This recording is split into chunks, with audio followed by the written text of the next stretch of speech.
just kind of click? Yeah. Okay. Yeah. Keyboard's down here, and then like it turns on and off. On, off. On is green. Off. All right. I could do that.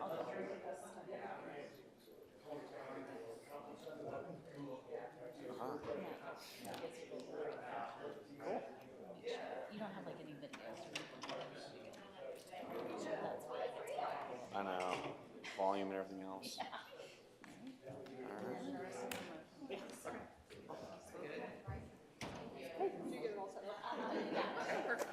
I didn't do anything. I just got my tutorial though.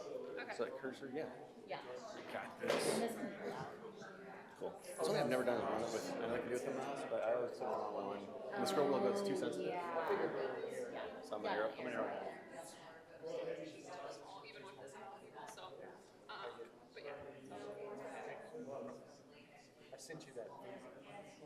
I sent you that phase. I know you're too busy today, but a couple days, so I love you. Question. Yeah. Yeah. Just trying to do something. Yeah, it looked good. Thanks for Yeah, I figured you were on both sides. yeah, I think we need about that side. Yeah, I get it.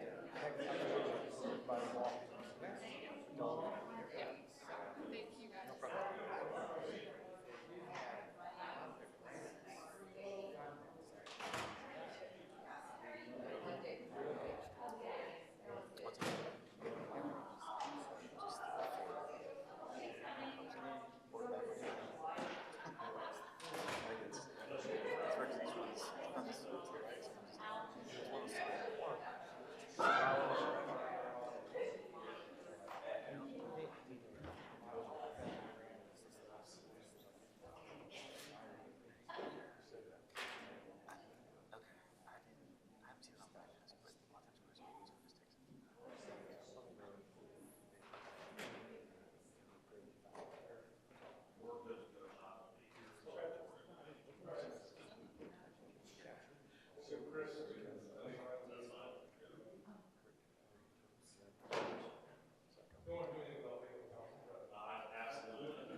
Okay, Council President Zimmerman, you ready to get started? Yes, I'm ready.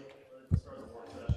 All right, tonight we're going to tee up. We're excited to talk about the City Hall / Art Center, and we're going to talk about both the vision and the economics. First and foremost, we're going to have a walkthrough of the vision of this City Hall and the Art Center associated with it. And we can't think of anyone better to have that discussion than Kevin and Jeremy, who are going to be here tonight. They're part of the development team to deliver this project. And then after they're done kind of sharing the vision, I'm going to ask Elliot Halkren, our deputy mayor, to step forward and talk a little bit about the economics behind it. We went to Finance Committee. We had this discussion, but I want to talk about it again here, clarify any items, and then talk a little bit about the Indianapolis Art Center agreement as well and what that can mean for our community ongoing. So Jeremy or Kevin, we'd love to have you guys step up. This is Jeremy Waylo. He's with Delve Architecture, and they are the chief principal architect behind this building and this vision. Jeremy? Thank you. I think the mic's on, right? There we go. Now I'm on. Good evening. Okay, so as Mayor Fadness mentioned, I'm going to walk through the building design and give an update and a little bit of the history, kind of a flyover of how we got to where we are, and we'll go from there. So as we all know, we're at the epicenter of the site right now, a very vibrant context. This building is a very important building. As we're looking at the central green looking north, this really is the bookend right now of a very active space.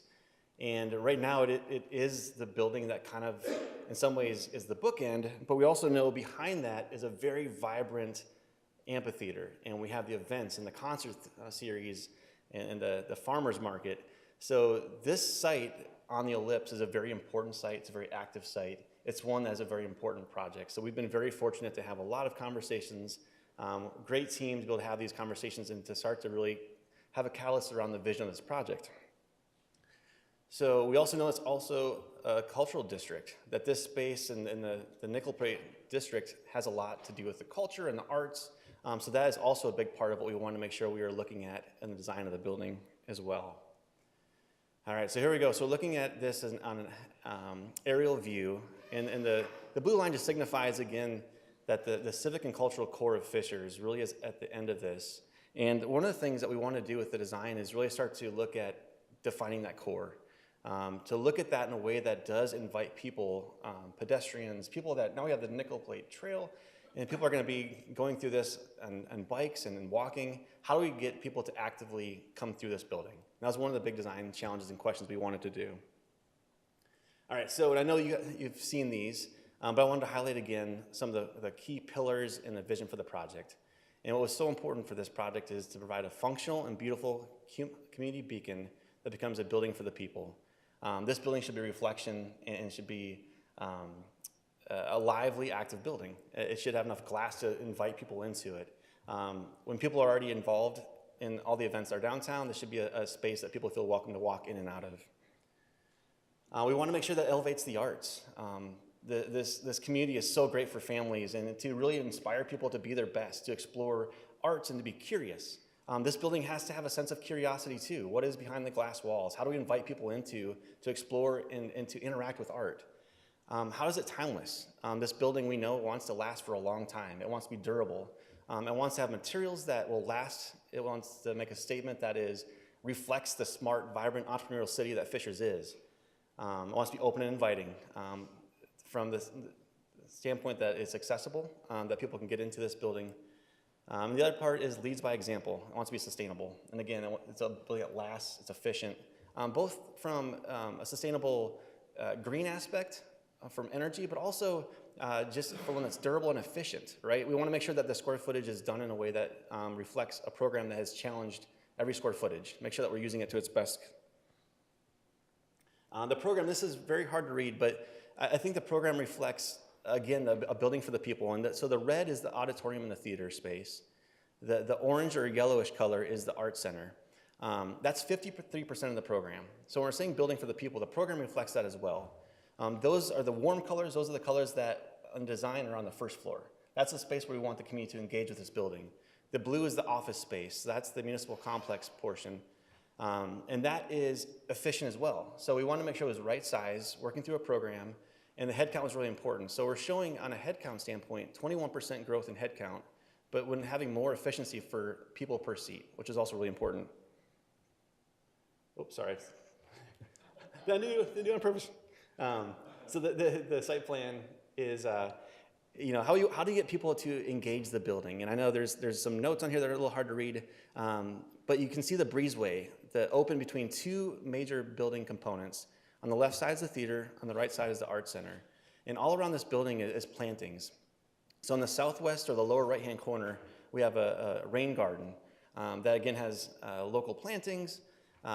When it rains like today, or snows like today, or sleets like today, and get anything you want in one day here in Indiana if you are patient enough, right? You'll be able to see the rain garden be activated, that you'll be able to see the water trickle down and kind of go along.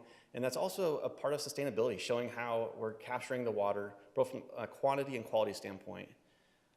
So it wants to be functional, has a green space, and also be flexible, because we know that during a concert series, there's people throwing a Frisbee, and they want to be able to have lots of different experiences in the site as well. So the first floor plan you have up here, you can see the pink or the reddish color is the theater. So that's on the west side. On the east side, you have the arts. And let's see here, got my cursor. I'll just kind of talk through it. So the art center on the left, the key part of this on the breezeway is you're walking through the core of this building. There's gonna be a lot of glass. On the east side, or the yellow part, is the gallery space. So the community, as they're walking through, and they're coming to the pavilion or the amphitheater, they're gonna be engaged, or they're gonna be seeing artwork and be pulled into that, which is a really important part of this program. As you go to the north on the orange side, you've got the classroom or the studio spaces, and then the arts and the ceramics space to the east. So they have lots of different pockets where those doors can open up and people can see people doing art, and it can engage both from the interior and exterior. And on the west side of the plan, the pink side, we've got the theater, which is a flexible theater, a courtyard-style theater that's meant to adapt and have lots of different programs within that space, which we're also really excited about as well. And above that, you can see dashed lines there lightly, but there's 2 stories of the office space above that is meant to be both inviting but also secure. All right, so the building design. So I'm going to go through some of these kind of quickly so we can get to the exterior images. One of the things we wanted to look at and make sure that we were thinking about all along was a cultural and civic context. One of the exercises we did was let's look at all the art that's around the area, and we want to make sure this building is a canvas as well. This building should reflect and have the opportunity for the community to engage in art. Some of the best artwork in our city is the one where students have an idea and they have an ambition and a passion and they can put it onto a building. So this building should have a story along with it as well, that it follows that culture. The architectural context. We know that this building is sited in a growing, vibrant city. So we want to look at that and draw cues off of what are the materials that are being used. I want to make sure that it is contextual in nature. So these are just close-ups, and part of the exercise that we do is looking at all these little vignettes of all the materials that are used. So you'll see metal panel, brick, stone, kind of the core fundamental materials around our area. And the character study. And in part of this program, a theater doesn't want to have a lot of glass except for the lobby space. So when you're looking at masonry can also be interesting by scale and texture. So we want to make sure we're using opportunities to have what would be windowless areas, but still have interest to them. And you'll see the metal panel. We're also trying to look at metal panel for texture as well. And then the next one, you'll start to see a couple images, and these are just character images that we use as inspiration. But on the lower left-hand corner, you can see how you have a timeless material of stone, which is a sturdy, solid foundation. You've got a metal panel, which is lighter material. It also speaks, I think, to the futuristic look of what in the stance that Fishers has. So this balance between these 2 materials are an important play as well. And the breezeway we're really excited about. The breezeway is something that we feel like is going to invite and pull people through it. So here's an aerial view looking at the south side of it. And you can start to see on the top roof plane, you've got some green roofs as you look off the 2nd floor. You've got the breezeway cutting through the center. And the materials that you'll start to see, the lighter color is a stone. The darker brown is a brick or masonry. And the 2nd and 3rd floor is largely metal panel and glass. So we want to have a good balance of glass from the interior, looking at views on the out, and bringing office or daylight into the offices, as well as using glass wisely on the 1st floor. We know that the program doesn't dictate lots of glass on the 1st floor, but we want to make sure it is really transparent on the 1st floor in the breezeway, again, to invite that curiosity, to be open and pull the public in. This is from the north side looking back. And you can start to see on the east side, on the right side of this picture, is the theater entrance from the amphitheater side. And you can see like the glowing box on top of that. Part of this too is understanding that, as a visitor, you're coming to the theater for the first time, what are the ways of the cues that we can have wayfinding that people can pull them into the theater? So we're still exploring signage, a way that could be illuminated at night so they can pull people in and invite curiosity that way. And the glass on the left side, you can start to see the art studios behind that. And I think this one captures a good view on the lower part of the picture. You can see a mural or artwork on the building. And again, just redefining what are the opportunities we have to use this building as a canvas, to use the building both from an architectural standpoint, so materials that are used in creative ways, but also define opportunities for people when people are walking around this building, they can be engaged in art. And here we are down at lower street level. You're seeing a large mural off the side of the entrance in the breezeway. Again, the building on the 2nd floor, we want to make sure felt lighter. And by pushing back that part over the breezeway, we want to make sure people felt they're invited into that space. You can start to see on the glass on the lower side, that's where the galleries would be. And then the theater entrance would be on the left. And what's fun is you'll walk this space, and it's kind of intuitive in the fact that you've got 3 different uses, 3 unique uses.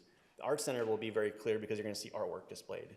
The municipal side and the office side and the theater, you'll have signage for both of those. So you'll be able to experience a lot of those, all from the breezeway.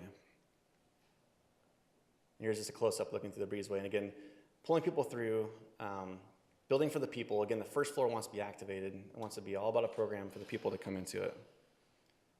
Those are the primary views. So I went kind of fast.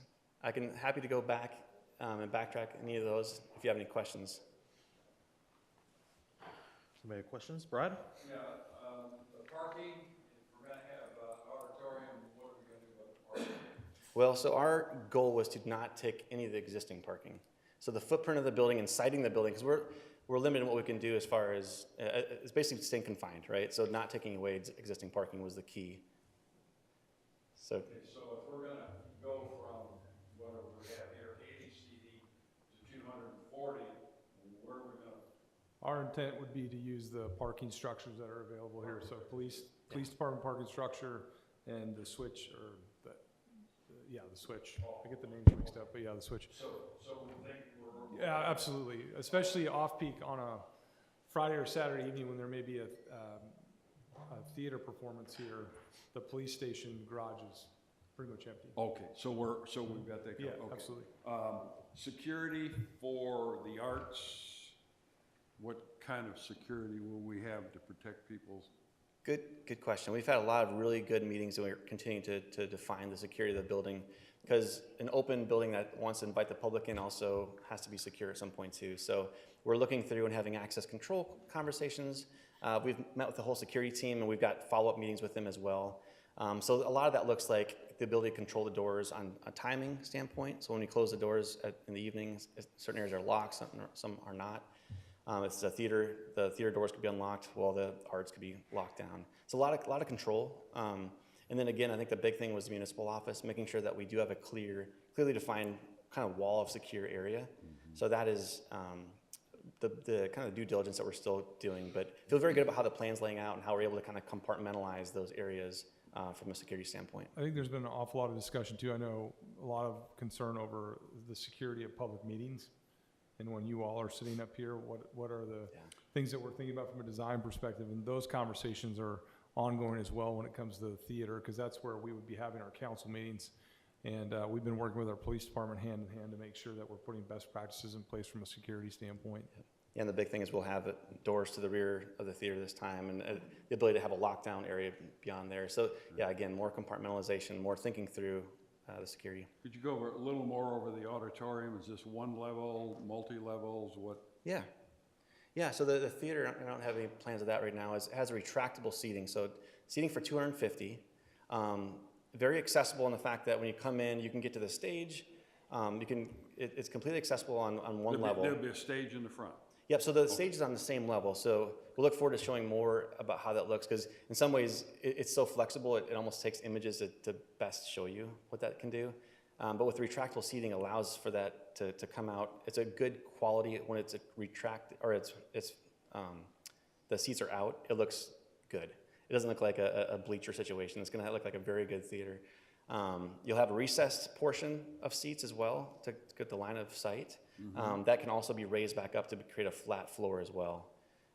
So again, I think we'll look forward to showing some more images of that. I think our goal is really versatility, so that you could have a theater, or you could, if you were having a particular event where you wanted to clear out all the chairs and have a workshop or what have you, you can do any variety of those things within the same footprint.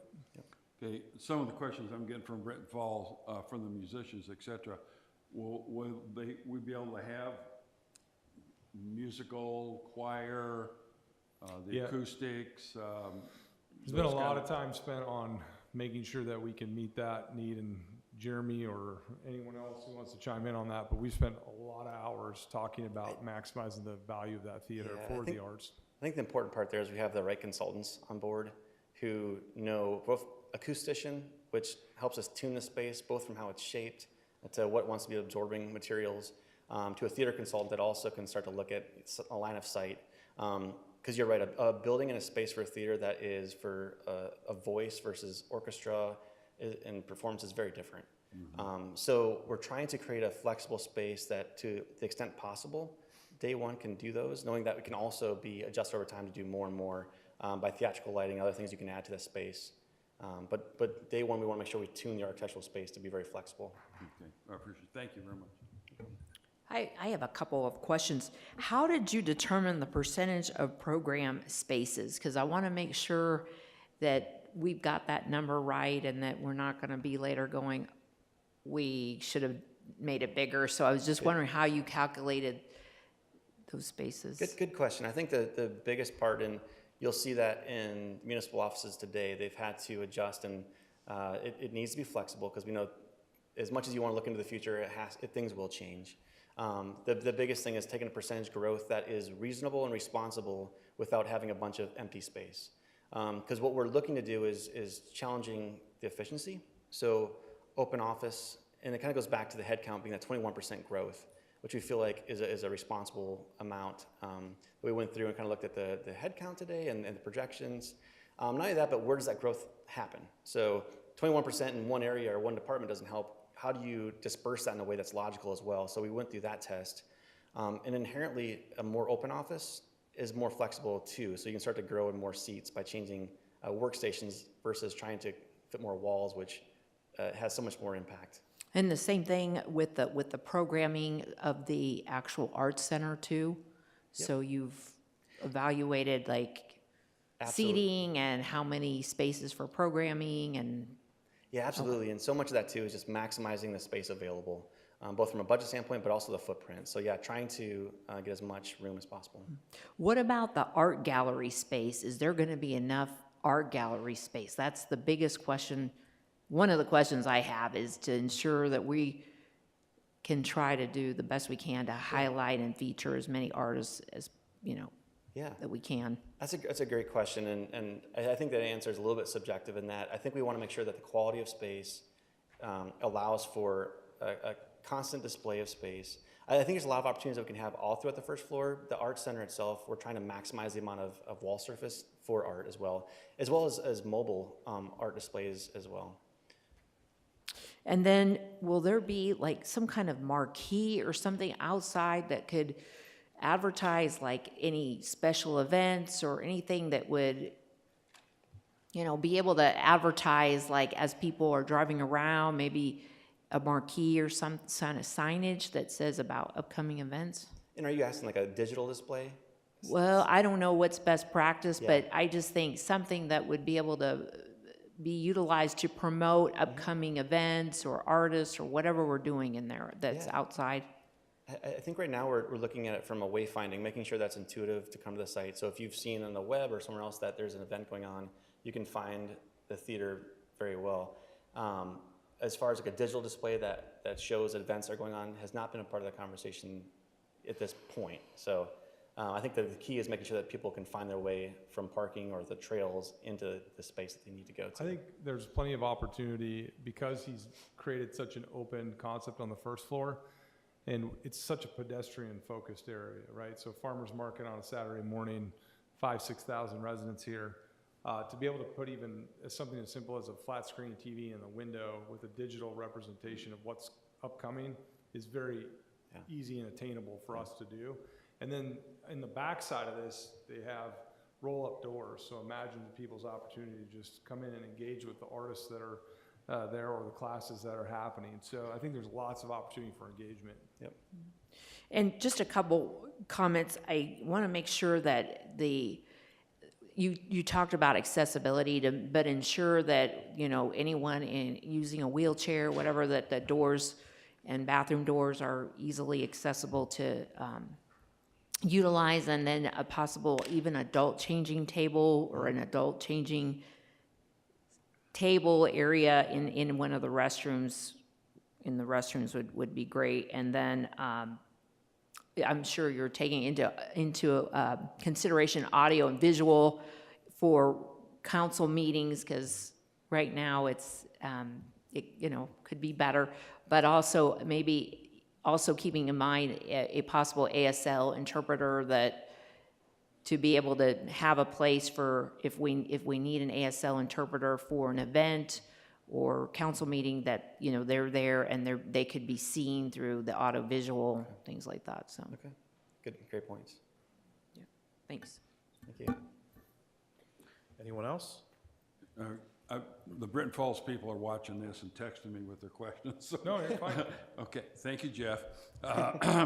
Jeff wants to know, is the retractable seating going to be tiered? Yes, steps. Yep. Yes, okay, thank you. Yeah, no problem. Go ahead. Jocelyn? Jeremy, first of all, thank you. This is a dream come true for our arts community. So thank you very much. This is an amazing community amenity that frankly I feel the 6th largest city in our state deserves. So I'm very excited about the future of it. So thank you. I have 200 questions. However, we do not have time for that. So I will just skip to number 1, which is the most obvious, probably elephant in the room. Can you speak for a moment about how this building will not sink in 25 years? It's a very important, top of mind issue for our structural engineer. And again, having a good team is very important. So soil borings, ideally you want to do soil borings where the building will be built. Obviously there's a building here today. So we've taken samples around the perimeter of the building. We're going through a good amount of research to understand the stability of the soil. And I would say even anticipate worse conditions and maybe even be investigated at this point. So geopiers, things that we're going through a lot of investigating to make sure that it's very sturdy. Thank you. Thank you. Good Again, question. I have a bunch of other questions, but we'll leave it there. I know we're running out of time. David? No? Do you want to we've talked a lot about the vision. I do want to take a moment, if we could, and talk a little bit about the economics. I know we presented this at Finance Committee, Council President Zimmerman, but I think it'd be good for Elliot to speak just briefly about the financial structure. And then also, I think, talking a little bit about the benefits of this partnership that we're forging with the Indianapolis Art Center, because I do think there's some really unique aspects of that moving forward. So, Elliot? Yeah, if you thought the renderings and description by Jeremy were exciting, just wait till you hear the numbers here. This was described last Wednesday at the Finance Committee meeting in a PowerPoint slide that has been provided to John as the Finance Committee Chair for distribution to the entire City Council. So if I run through stuff too quickly, you'll get that in an email format. So everything that Jeremy's presented over the last 20 minutes, we believe is going to cost about $22.8 million. We're working towards a final GMP number, but we are trending towards that number. If you'll recall, we've received $6.9 million, just above $6.9 million of ARP funds. To date, we've pledged just over $600,000 of that towards public health and nonprofits. So we have $6.3 million remaining of this one-time money. The Treasury Department adopted the final ruling of ARP eligible uses in January of this year. They intentionally broadened those uses to include government services such as administrative facilities and infrastructure. So you've since appropriated that money for eligible uses by the mayor, and we believe this is an exciting and great use of one-time money to make a truly impactful investment in the arts in our community.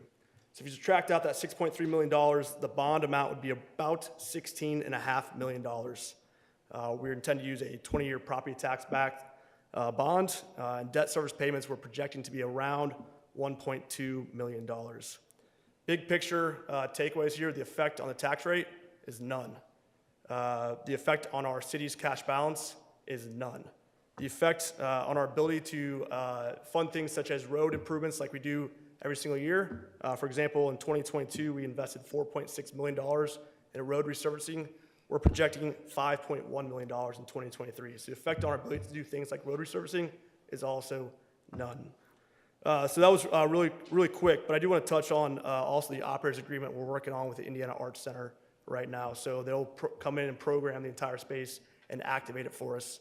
Part of that operators agreement will be a profit sharing opportunity.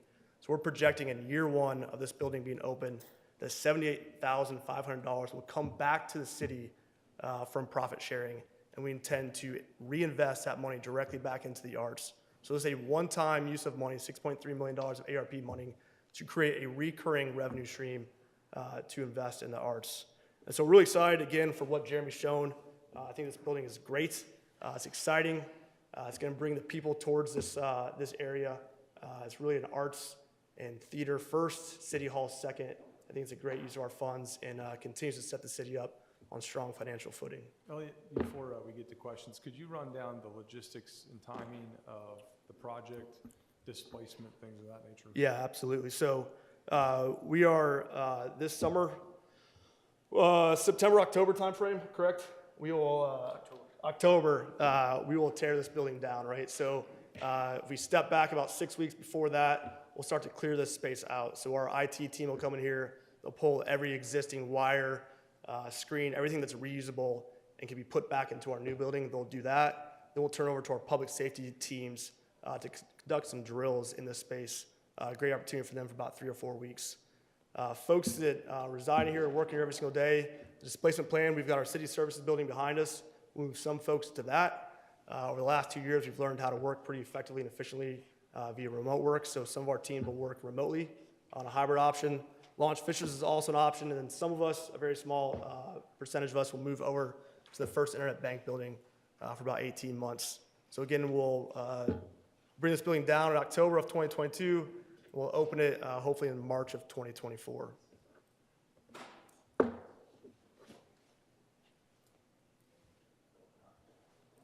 Any questions? I have a few questions, and again, we only have 3 minutes left. My question about the financial arrangement is twofold. One is the use of ARPA funds for a project like this.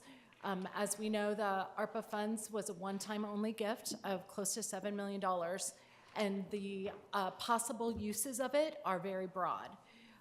That means it could also be used for roads or infrastructure. It had a wide variety of possible uses. I think that requires a good scrutiny of ensuring that this is the most effective use of those funds, and we have not had that open conversation about it. So that is a concern of mine. In addition, I don't think it's possible to talk about this amazing amenity for our community with also talking about the operational finances of it. We need to talk about more than just the building of the structure, but how it'll operate and the financial plans moving forward. So those are two components that I really think we need to be, as a body, as a fiscal, as the body responsible for fiscal oversight, need to be involved with. Probably a better question for Meyer Najum. When do we plan on getting to GMP? And are we worried about any supply chain issues meeting the construction schedule which you guys put forward in the bot?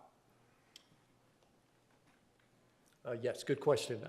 We have a steel precast package that's coming out this summer to answer your first question with material and commodity issues, so we can lock in those vendors early and due to lead times. And then the GMP documents will be issued in July with a GMP set end of October, or I'm sorry, end of August, not end of October, end of August, and then breaking ground in October. Okay, great. So the presentation for the GMP will be around August 30th or so. Any worries? Well, Loaded I'd be lying question. if I said I You wasn't know why I'm worried. asking it, so yeah.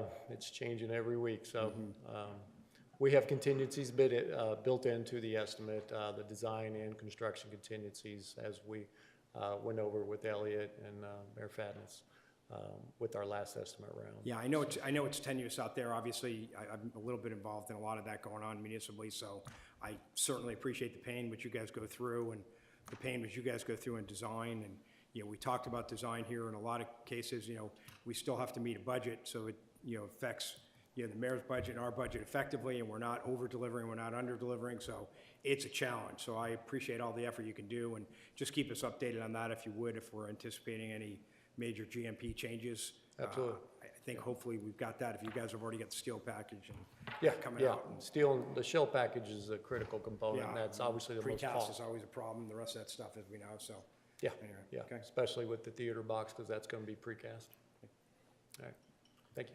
Any other questions? Just to put a fine point on it, Mayor Fadness, what is preventing this body from being more involved with, again, the operational plan, just diving in a little bit deeper on the finances of this amazing amenity and long-term sustainability? Like to provide any questions that you have regarding the operational, feel free to send those our way, and our staff will be able to provide you any answers regarding that. The operational side of the Art Center, I think as Elliott mentioned, the way the arrangement works is they would shoulder the burden of all the operational costs associated with the Art Center. That's part of the beauty of this arrangement, is that we don't have to hire any staff, pay for any of the ongoing upkeep of the Art Center, and instead we would just have a revenue share for the facility. So if you're referring to operational costs associated with like heating and cooling the office building and utilities and things of that nature. Actually, if I may, really specifically, like, there's a revenue sharing program, and I'd like to understand how that revenue sharing program works, because it has to be accessible and affordable for our local art community and for our residents, right? So I think that model is, and the details of that is very crucial. Okay. Yeah, we'll be happy to provide that. And I will share with you additional questions. Yeah, then. absolutely. Thank you. Thanks. Any other questions or comments? Okay, let's take a 2-minute break. We need to get the council meeting going, so those people that are waiting, they can come on in. Let them know that we're done with the work session. Thank you.